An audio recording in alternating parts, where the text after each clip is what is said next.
สบายดีทุกคนจากใจสบายดีเพื่อนที่เข้ามาติดตามชมคลิปนี้ทุกคนสายลมถิ่นเซโนนะทุกคนนะ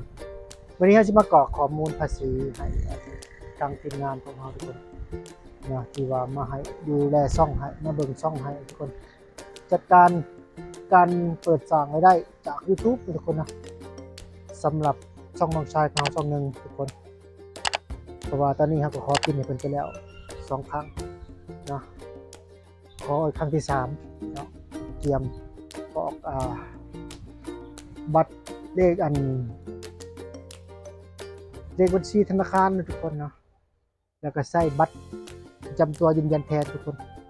ทุกมื้อนี้บ่เห็นพินทุกคนเนาะเฮาก็เรื่องแปลกอย่างหนึ่งพี่น้องแปลกอย่างหนึ่งนะพินบ่เห็นอยู่บ้านเฮา ไปขอพินเพิ่นทางไปรษณีย์เมืองเพิ่นว่าพินบ่มาโดนเลยพี่น้องเพิ่นว่าแปลกพี่น้องธรรมดามันก็ต้องมาตลอดสำหรับพิน YouTube แต่ก็บ่เป็นหยังพี่น้องถ้าว่าบ่ได้พินเฮาก็ใส่วิธีการยืนยันตัวตนแทนพินก็คือใส่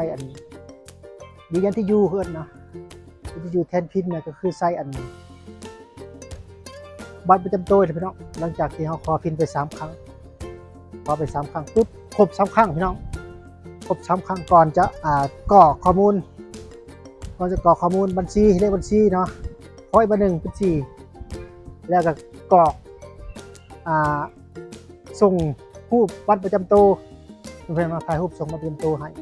ทาง YouTube เลยทุกคนนะง่ายๆส่งไปเลยส่งบัตรประจำตัวส่งเลขอย่างต่างๆเนาะข้อมูลต่างๆคือจากส่งข้อมูลบัตรประจำตัวแล้วถ่ายรูปส่งให้แล้วร้อยแล้วเอาก็เอาเลขบัญชีธนาคารป้อนใช้ไปเดี๋ยวพี่น้องเนาะยืนยันตัวตนแทนสำหรับการกรอกข้อมูลภาษีพี่น้องมันมีเบิดวันเบิดอายุพี่น้องสำหรับข้อมูลภาษีมีเบิดวันเบิดอายุทุกคนมันอยู่ได้ประมาณ3 ปีเนาะ2 ปีแล้วแต่บางช่องทุกคนเขากรอกข้อมูลมันบ่คือกันเนาะแต่ละช่องบ่คือกันก็แปลกอยู่แต่ก็ซาที่เราเห็นหลายช่องผ่านมาทุกคนบางช่องสลากก็3 ปีแล้วพี่น้อง3 ปีอยู่ได้ประมาณนั้นข้อมูลภาษีเบิดอายุมันกรอกใหม่ทุกคนเนาะแต่ว่าประกอบข้อมูลภาษีกรณีครับประกอบตรงนั้นเนาะข้อมูลภาษีเป็นการสิตัดหลายไปเนาะสิตัดอยู่ประมาณ 30% ของเงินเดือนในเดือนนั้นของ YouTube เนาะแต่ว่ากรอกเนาะเขากรอกประเทศอื่นที่บ่แม่นสหรัฐอเมริกาเบิ่งเขาจะเชื่ออยู่ประมาณ 10% นะคนเบิ่งจากประเทศอื่นนอกจากอเมริกาถ้าว่าเป็นประเทศอเมริกาพี่น้องเนาะเขาก็ยังเชื่อ 30% คือเก่าแต่ว่าบ่มีอันนั้นเด้พันธสัญญากับอเมริกาทำยังไงจ้ะแต่ว่าประเทศอื่นก็ได้พี่น้องนะเขาเสียได้ 10% ถ้าว่าเขากรอกข้อมูลภาษีได้ทุกคนภาษีลดลงไปนั่นนะเนาะคนอเมริกาเบิ่งหลายคนก็บ่เข้าใจพี่น้องคนอเมริกาเบิ่งช่องของเฮายอดวิวนะสมมุติว่ามันก็สิหักไป 30% ของรายได้คนที่บ่แม่นประเทศอเมริกาเบิ่งนอกนั้นพี่น้องมันก็สิหักอยู่ 10% ถ้าเขากรอกข้อมูลภาษีทุกคนเนาะคนอาจสิบ่เข้าใจบางคนก็อาจสิเข้าใจถ้าคนในเฮ็ด YouTube มาหลายปีก็อาจสิเข้าใจศึกษาให้ท่องแท้เนาะพี่น้องศึกษาให้คักแน่นะก็สิประมาณนั้นนะทุกคนนะสำหรับการกรอกข้อมูลภาษีมื้อนี้จะไปกรอกข้อมูลภาษีให้ช่องน้องชายของเฮากันพี่น้องเนาะเดี๋ยวไปเบิ่งนำกันว่าช่องใดนะเดี๋ยวสิเบิ่งคร่าวๆสิได้บ่ได้ให้เบิ่งเบิดพี่น้องเนาะสิบ่ให้เบิ่งข้อมูลละเอียดนี่หรอช่องใดเป็นช่องใดเฮาสิบ่บอกสิเบิ่งหน้าลักๆเล็กๆน้อยๆเนาะเดี๋ยวไปเบิ่งกันในช่องในคลิปนี้ของเฮาเดี๋ยวไปเบิ่งนำกันในคลิปนี้ของเฮาพี่น้องเนาะการกรอกข้อมูลภาษีให้ทีมงานยูทูบเบอร์และเองทุกคนหลายๆช่องนะเบิ่งให้พี่น้องเนาะเพราะว่าช่องนี้ช่องอื่นที่ประสบผลสำเร็จผ่านมาก็มีเฮานี่แหละพี่น้องเบิ่งให้แต่ว่าเฮาบ่สามารถเปิดเผยได้ว่าเป็นช่องไหนแน่ทุกคนนะสำหรับที่นี่ก็สิเป็นไปเบิ่งกันอยู่ให้พี่น้องนะคลิปการกรอกข้อมูลภาษีให้ทีมงานทุกคนมื้อนี้ก็เป็นมื้อวันที่12แล้วทุกคน12 เดือน 3เนาะนี่รายได้ของช่องนี้ประมาณนี้ทุกคนธรรมดาเด้อพี่น้องเนาะรายได้ YouTube ของช่องนี้ก็บ่ธรรมดาของทีมงานเฮาทุกคนเลยแต่เฮาบ่บอกเราช่องใดได้ทุกคนเนาะที่เฮามาให้ดูแลช่องนี้เปิดสาขาได้ผ่านประมาณเดือนเดือนที่25เดือน11ประมาณนี้ทุกคน กรอกข้อมูลเริ่มกรอกข้อมูลวันที่25 26ในวันนี้นะทุกคนหลังจากนั้นประมาณเดือน12ใกล้ชอดนั่นแหละเดือน12เริ่มมามันผ่านนะทุกคนเนาะเดือน12 2025หรือเดือนธันวาละผ่านแล้ววันนี้แล้วก็สามารถเปิดได้นับแต่ต้น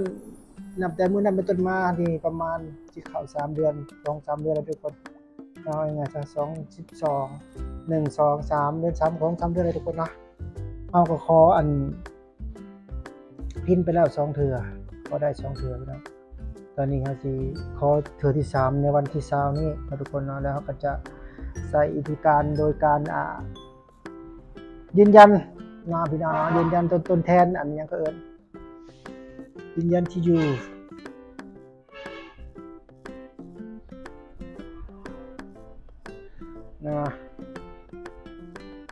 นี่ก็ยืนยันที่อยู่ทุกคนตัวนี้เนาะตัวนี้ก็คือเอาพินรหัสพินแต่สำคัญตอนนี้พินบ่มาบ้านเฮาทุกคนไปหามื้อไปถามเบิ่งก็บ่เห็นพิน 2-3 เดือนในทางไปรษณีย์เว้าเพิ่นก็แปลกคือกันธรรมดาเห็นมาได้พี่น้องทุกเดือนแต่ 2-3 เดือนนี่บ่เห็นพินมาเลยเฮาก็บ่เข้าใจเป็นหยังเนาะสำหรับพินอยู่เมืองเฮาเมืองอื่นเป็นไดก็คอมเมนต์บอกกันเด้อถ้าว่ามานะไปรษณีย์ Google อะไรพวกนั้นเนาะ Google Adsense นะครับ Google Adsense ว่าไงคือไปรษณีย์เมืองมื้อนี้สิมากรอกข้อมูลภาษีช่องนี้พี่น้องก่อนทำเงินเพื่อบ่อยากให้มันตัดเงินหลายเวลาทำเงินทุกคนเนาะแต่ว่าขั้นตอนในการกรอกข้อมูลภาษีอาชีพบ่ให้เบิ่งได้เพราะมันเป็นความลับนิดนึงอันนี้ก็ลับก็นิดนึงแต่ว่ายังให้เบิ่งสวยเงินพี่น้องแต่จริงๆ YouTube บ่อยากให้เบิ่งอยากให้เปิดเผยได้แต่ว่าเฮาต้องเฮาก็ให้ทุกคนเบิ่งกันเล็กๆน้อยๆประมาณนี้จังเข้าอันนี้มันเข้าบัญชีประมาณ21เดือนของเดือนทุกคนมันนี่ในสมมุติว่าเฮากรอกข้อมูลสำเร็จเสร็จสมบูรณ์ทุกอย่างมันสิเข้าบัญชีธนาคารเฮาประมาณวันที่21-26ของแต่ละเดือนสำหรับรายได้ YouTube ทุกคนเนาะของพี่น้องคนหลายๆคนที่ฮู้ดอกผู้ที่เคยเฮ็ด YouTube มาโดนพี่น้องแต่ว่าอันนี้เฮาเว้าเพื่อคนที่ยังบ่ทันฮู้เนาะทุกคนเนาะสำหรับคนที่เฮ็ด YouTube ใหม่พี่น้องเป็นยูทูบเบอร์ใหม่แล้วง่ายๆซะเอาไปเห็นคลิปนี้ก็เบิ่งก็เข้าใจหวังว่าสิเข้าใจไปนำกันทุกคนเนาะเขาเองก็เป็นคนหนึ่งที่ว่ารับดูแลช่องให้หลายๆคนที่ว่าอยากเป็นยูทูบเบอร์ง่ายๆพี่น้องถ้าพี่น้องสนใจก็อินบ็อกซ์มาได้ทุกคนในที่อยู่ที่หายไปในหน้าจอทุกคนเนาะสำหรับคลิปนี้เอาสิขอตัวกรอกข้อมูลก่อนทุกคนนะขั้นตอนการกรอกก็สิเฮ็ดให้ทุกคนเบิ่งบ่ได้งั้นว่ามันอาจสิเป็นความลับในข้อมูลส่วนบุคคลแน่เนาะจังซี่ก่อนพี่น้องเนาะสำนี้สำหรับนี่ขออนุญาตก่อนพี่น้องกรอกข้อมูลก่อนทุกคนสำหรับการกรอกข้อมูลภาษีเฮาก็ได้ส่งไปแล้วพี่น้องเนาะรอถ้าการยืนยันจากYouTube อีกบัดนึงเพราะว่ากรอกข้อมูลเฮาส่งให้ YouTube เนาะ YouTube มันก็ต้องตรวจสอบก่อนทุกคน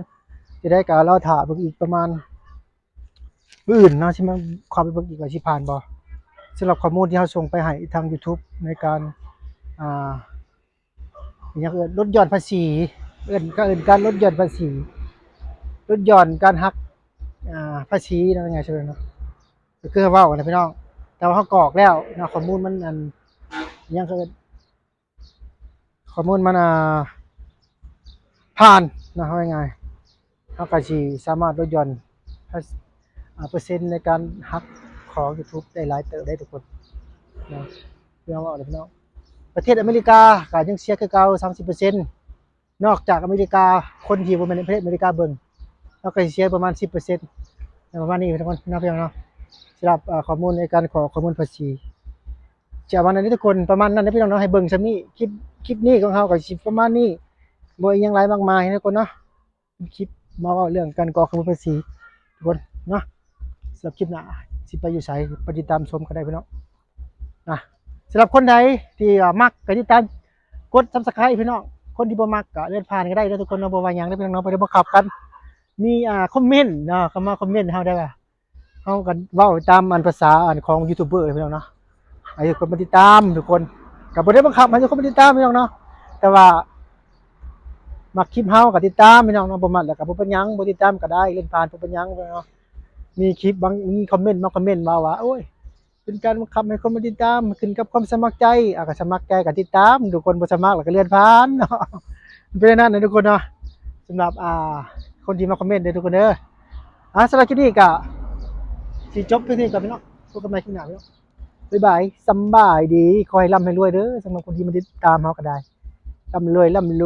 พี่น้องสุขภาพแข็งแรงบ๊ายบายสำบายดี